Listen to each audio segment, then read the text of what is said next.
জন্ম মৃত্যু বিবাহ বলতে পারে না বরাহ। তোমার যে কখন জন্ম হবে, কখন মৃত্যু হবে, বা তোমার যে কখন বিয়ে হবে বা কার সাথে হবে, সেটা কেউ বলতে পারে না। সেটা বিধাতার লেখা, সেই লেখা খণ্ডানোও যায় না। Hello everyone, this is Ivy, welcome back to my channel. আজকে হচ্ছে সেই শুভ দিন যে দিনে আমি আর আমার বরের তরফ থেকে ছোট্ট করে আয়োজন করা হয়েছিল একটা আইবুড়ো ভাতের, এবং তার সকালটা শুরু করেছি আমি অ্যাজ ইউজুয়াল নিজের দৈনিক কাজকর্ম দিয়ে। তো চলো ব্লগটা স্টার্ট করা যাক। আজকে আমার প্রচুর রান্না বান্না আছে, ভাইকে আইবুড়ো ভাত খাওয়াবো, ছোট্ট একটু আয়োজন করার চেষ্টা করেছি। এবার আইবুড়ো ভাতের মেনুর মধ্যে অনেক কিছু থাকে, যেমন ভাজাভুজি থাকে 5 রকমের, পায়েস থাকে, মাছ থাকে, মাংস থাকে, এবং আমার ভাই যেহেতু মাটন ভালোবাসে তাই আজকে মাটন করব ঠিক করেছি, এবং তার সাথে পায়েস থাকবে, এবং আশীর্বাদ করে তাকে আইবুড়ো ভাত খাওয়ানো হবে। এবং আমি যেহেতু বামুন ঘরে আমার বিয়ে হয়েছে, আমি যেহেতু বামুন, তাই এটাই ওর বামুন বাড়ির ভাত এবং এটাই ওর আইবুড়ো ভাত। তো এই আইবুড়ো ভাতের আয়োজন করার জন্য অনেক সকাল সকাল আমি উঠে পড়েছি, কিন্তু কি হয়েছে, আমি উঠে দেখছি না, দুদিন ধরে খেয়াল করিনি এই ফ্যানটা খুব ময়লা হয়েছে। আর এটা তো আমার ডাইনিং এরিয়া, এখানে বসিয়ে ওকে আশীর্বাদ করা হবে, আইবুড়ো ভাত খাওয়ানো হবে।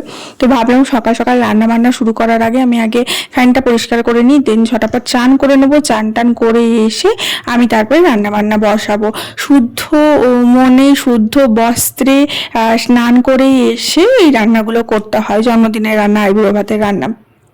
তো যাই হোক, তার জন্য সকাল সকাল আমি লেগে পড়েছি ফ্যানটা পরিষ্কার করতে। আর এই ফ্যানটা পরিষ্কার করতে আমার বেশ খানিকটা সময় লাগে, জানো তো। এটা রান্নাঘর সংলগ্ন রুমের ফ্যান, তো তার জন্য এটা খুব চিট হয়। তার জন্য আমাকে যে স্কচ ব্রাইট দিয়ে আর সাবান দিয়ে আমি ভালোভাবে ঘষে এই ফ্যানটা পরিষ্কার করি। ঠিক আছে, তো আমি ফ্যানটা পরিষ্কার করছি, ততক্ষণ না হয় তোমরা ভিডিওটা একটা লাইক করে দাও আর ভিডিওটা একটু শেয়ার করে দাও বন্ধু বান্ধবের সাথে। আর অবশ্যই অবশ্যই চ্যানেলটা কিন্তু সাবস্ক্রাইব করে রেখো। যেহেতু অনেকটা রান্না বান্নার কাজ আছে, তার জন্য আমি না খানিকটা কাটাকুটি কালকে রাতেই করে রেখেছিলাম, যেমন ভাজাভুজিগুলো আমি কালকে রাতেই করে রেখেছিলাম। আর আমার মা স্পেশালি বলে দিল যে ও ডাল আর তরকারি খায় না, নাহলে আমি ভেবেছিলাম লাউ ঘন্ট করব আর মুগ ডাল করব, ওই দুটো নিয়ে লিস্ট থেকে বাতিল করে দিলাম। যাই হোক, আর মারা আসবে, মাকে আর ভাইকে বলেছি তোমরা দুজন এসে খাও, কারণ আমরা আশীর্বাদ করবো, একজন বড় কেউ না থাকলে হয় ভালো লাগে। তাই মাকে বললাম তুমি এসো, তুমিও আশীর্বাদ করবে এবং আমরাও করব। তাই মারা আসাবার আগেই আমি চেষ্টা করবো সমস্ত কিছু করে নেবার, এবং তার সাথে সাথে ঠাকুরের পুজোটাও কিন্তু করে নিতে হবে। করে নিয়ে তারপরে রান্না বান্না বসাবো, তার জন্য খুব ঝটাঝট করছিলাম আর অনেকটা সকাল সকাল করছিলাম, আর একটু তাড়াহুড়োও লেগে গেছিলো। বাট ওই যে করতে হবে, করব, এই যে মনস্থিরটা যদি আমরা কোনো কিছু কাজের প্রতি করে নিই না, তাহলে সেই কাজটা খুব ইজি হয় এবং সেটা তাড়াতাড়ি করে নেওয়া যায়।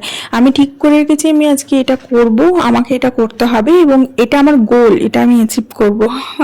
জীবনের ক্ষেত্রে, প্রতিদিনের চলন্ত জীবনের ক্ষেত্রে তুমি যদি একটা গোল স্থির করে নাও যে আজকের দিনের জন্য আমার এটা গোল, এটা করতে হবে, কালকের দিনের জন্য এটা গোল, এটা আমাকে করতে হবে, সুতরাং সেটা কিন্তু তোমাকে দেখবে, সেটা তুমি ঠিক অ্যাচিভ করে নিতে পারবে, বা সেটা খুব ইজি হয়ে যাবে।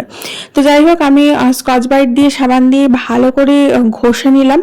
এরপরে একটা ভালো করে কাপড় ভিজিয়ে নিয়েছি এবং সেটা দিয়ে মুছে নিচ্ছি, তাহলে এই ফ্যানটা কিন্তু ইজি পরিষ্কার হয়ে যাবে। অ্যান্ড তারপরে ফ্যানটাকে খানিকক্ষণ রেখে দেবো এমনি শুকাবার জন্য, তারপরে ফ্যানটা চালাবো।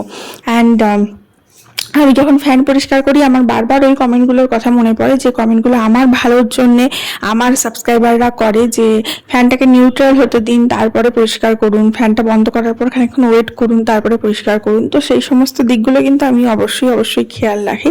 এখন চলে এসেছি বাথরুমে। আমি চান করতে যাওয়ার আগে কয়েকটা জামা কাপড় আছে, সেটা ভিজিয়ে নিয়ে চান করব। আসলে মেয়ের ক্লাসের জামা কাপড় আছে, এগুলো না কেচে দিতে হয়, না হলে ও ক্লাস করতে যায় যখন খুব ঘামে। তারপরে বাড়ির একটা পাঞ্জাবি আছে, সেটা কাঁচা হয়নি, তো এই সমস্তগুলো না আমি আজকে ভিজিয়ে নিচ্ছি। ভিজিয়ে নিয়ে ওদিকে একটু ঘর ঝাড় মোছটা করে নেবো, তা করতে করতে এটা ভিজে যাবে, তারপরে আমি এটা পরিষ্কার করে কেচে নেবো।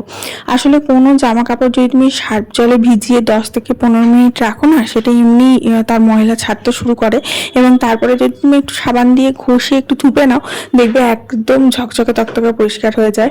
আমি কিন্তু হাতে কাচাগুলো এইভাবেই কেচে থাকি, আমি কিন্তু আগে থাকতে ভিজিয়ে দিই, আমি ডাইরেক্ট জলে ভিজিয়ে সাবান দিয়ে কাচা সেটা করি না, কারণ আগে থাকতে ভিজিয়ে দিলে কি হয়, কাচাটা খুব ইজি হয় এবং তাড়াতাড়ি হয়। তো এখানে আমি একটু জল, গরম জল নিয়েছি হালকা হালকা কুসুম কুসুম, গিজারে করে নিয়েছিলাম। অ্যান্ড ওই দেখো যেটা ফ্যান পরিষ্কার করলাম সেটাও আমি ইয়ে করলাম, ভিজিয়ে নিলাম আর কি। তো হলুদ পাঞ্জাবি তো হলুদ কালার উঠবে, মেয়ের ড্রেসে লেগে যাবে, তার জন্য ওটা আমি ইয়ে করিনি, আলাদা করে ভিজিয়ে রেখে দিলাম, ওটা পরিষ্কার করে নেবো। আর ফ্যানেরটা করলাম, আর ওটা মেয়ের ড্রেসটা। একদিকে চান করে রান্না বান্না করতে না করতেই মা আর ভাই চলে এসছে। এই যে এটা হচ্ছে আমার মা, আমার প্রিয়তমা মা, আর এটা হচ্ছে আমার ছোট্ট ভাই, হবু জামাই, হবু বর বলতে পারো। আমি এখানে একটু কোল্ড ড্রিঙ্কস রেডি করে নিয়েছি, কোল্ড ড্রিঙ্কস নয়, এটা হচ্ছে গ্লুকন ডি, অরেঞ্জ ফ্লেভারটা। অ্যান্ড আর সেটা মাদেরকে আসার সঙ্গে সঙ্গে দিয়ে দিলাম, কারণ প্রচণ্ড গরম। আর এটা হচ্ছে বেশ কিছুদিন আগেকার ভিডিও, তখন আরও গরম ছিল, তখন তো বৃষ্টির নামনিশাম ছিল না, এত গরম ছিল। তো ওদেরকে এটা দিলাম, ঠান্ডা ঠান্ডা খেলে ভেতরটা একটু চিল হবে। এরপরে আমি ঝটাপট লাঞ্চের মেনুটা সাজিয়ে ফেললাম। আইবুড়ো ভাতের জন্য আমি কি কি আয়োজন করেছিলাম দেখো। সালাড ছিল, পেঁয়াজ, শসা, লেবু, গন্ধরাজ লেবু, 5 রকম ভাজাভুজি ছিল, তার সাথে ছিল মাটন কষা, তার সাথে ছিল মাছ পোস্ত, আর ফল ছিল ভাইয়ের পছন্দ মতো টমেটো চাটনি, আর সরি আমের চাটনি, আর পাঁপড় ভাজা ছিল, দই ছিল, এদিকে পায়েস ছিল, আর 5 রকম ভাজাভুজির মধ্যে বেগুনি ছিল, তারপরে মাছ ভাজা ছিল, আর তারপরে তোমার মিষ্টি দিয়েছিলাম 5 রকমের, ওর পছন্দ মতো, ও যেগুলো খায় আর কি। ডাল আর তরকারিটা বাদে মোটামুটি সব কিছুই করার চেষ্টা করেছি। পোস্তটাও রাখার চেষ্টা করেছি, মাছ দিয়ে পোস্ত করেছিলাম, আর মাছের মাথা আছে, ওটা মাথাটা খুব একটা বড় নয়, ছোট আর কি, ছোট সাইজের মাথা, যাতে খেলে কোনো অসুবিধা না হয়। মাটনটাও একটু বেশি করে দিয়েছিলাম, কারণ ও মাটন খেতে ভীষণ পছন্দ করে, তো তার জন্যই স্পেশালি মাটনটা করা। মাটনটা ওর জামাইবাবু করেছিল কাঁসার হাঁড়িতে, কাঁসার হাঁড়িতে মাটনটা রান্না করেছিল, নিয়ে ওটা ওর জন্য স্পেশালি করা হয়েছিল।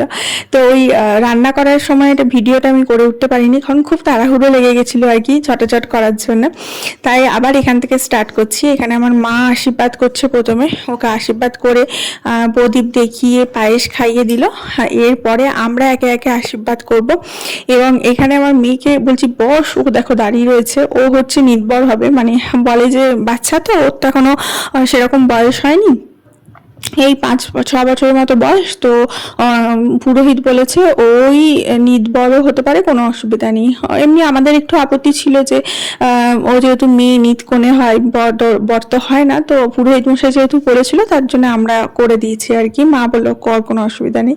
তো এখানে ও নিতবর, তো ওকেও এখানে আশীর্বাদ করা হচ্ছে। নিতবরকে বরের পাশে বসিয়ে আশীর্বাদ করানো, খাওয়ানো, সমস্ত কিছু করা হয়। তো ভাইকে আমি সাজিয়ে দিয়েছি, ওরটা একটু পরে সাজাবো, আগে ভাইয়ের আশীর্বাদটা হোক, তারপরে ওটা করা হবে আর কি। আর তোমরা বলতে পারো যে ডাইনিং টেবিলে কেন দিইনি, ডাইনিং টেবিলে আশীর্বাদ করা এ করা খুব অসুবিধা হবে, তো তার জন্য আমি নিচেই অ্যারেঞ্জমেন্টটা করলাম। আমরাও নিচে বসেই খাই, কোনো অসুবিধা হয় না।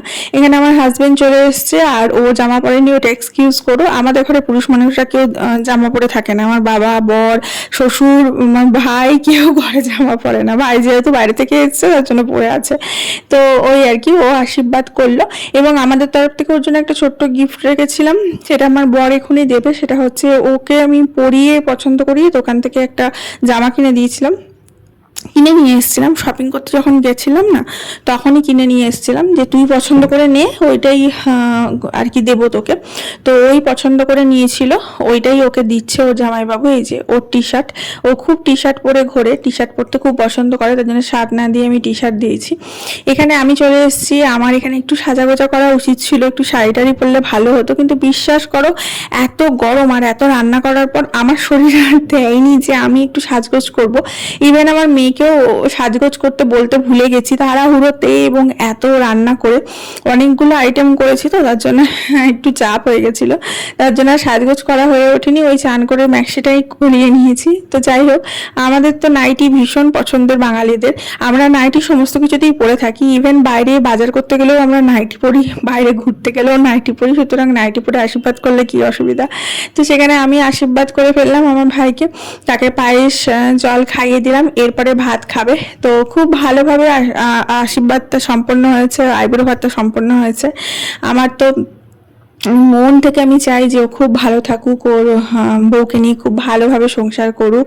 আর ওর বউটাও খুব মিষ্টি হয়েছে, তোমাদের সাথেও শেয়ার করবো আস্তে আস্তে যে ওর বউ কেমন হয়েছে। এখানে আমার মেয়েকেও একটু আশীর্বাদ করে দিলাম, যদিও আমি মনে করি না যে আমি অত বিশাল বড় কেউ যে আশীর্বাদ করতে পারি বা আমার আশীর্বাদে অনেক ইয়ে থাকুক। তবুও আমি ভগবানের কাছে এইটুকু প্রে করি যাতে ওরা ভালো থাকুক, সুস্থ থাকুক, সবসময় হাসি খুশি থাকুক, আগামী জীবনটা আগামী দিনগুলো যাতে ওর ভালো কাটে। এবং তোমাদের কাছেও আমি প্রার্থনা করব যে তোমরাও প্লিজ আমার ভাইকে আশীর্বাদ করো, যারা সেখান থেকে দেখছো, যাতে ওর আগামী দিনগুলো খুব ভালো কাটে, ও যাতে খুব ভালোভাবে জীবন কাটাতে পারে বউকে নিয়ে এবং সুখে শান্তিতে সংসার করতে পারে। এখানে আমি সবাইকে খাবার দিয়ে দিয়েছি, মাকে, ভাইকে, ওকে ভাইকে এখানে মাটনটা এগিয়ে দিচ্ছি, বলছে মাটনটা তোকে খেতেই হবে, সব খাবি, মাছের মাথাটাও তোকে খেতে হবে। ও মাছের মাথা খায় না, লেজ খায়। আমি বলছি তোকে আমি লেজ দেবো না, তোকে মাথাই খেতে হবে, তুই বইয়ের আগে আগে যাবি, পিছু পিছু যাবি না। আর দইটা তখন সাজানো হয়নি, তারপরে আমি দইটা দিয়েছি। দেখো ও যেহেতু ওই প্যাকেজিং লাল দই খেতে ভালোবাসে, তাই এখানে আমুলের সেই লাল দই আনা হয়েছিল এবং ওটা দিয়েছি। আমার মা এখানে বলছে খুব ভালো হয়েছে, খুব ভালো হয়েছে রান্না। আমি বলছি যে ঠিক আছে, ভালো কথা। কারণ আমার মায়ের সাধারণত পছন্দ হয় না, সবকিছুতে বলে যে এটা ঠিক হয়নি, ওটাতে নুন বেশি, ওটাতে তেল কম, এরকম বলে। তো মা যখন বলছে যে ভালো হয়েছে, তাহলে নিশ্চয়ই ভাষা ভালো হয়েছে। আশা করি তোমাদের সাথে ভালো লাগবে। দেখা হচ্ছে কালকে। Love you all.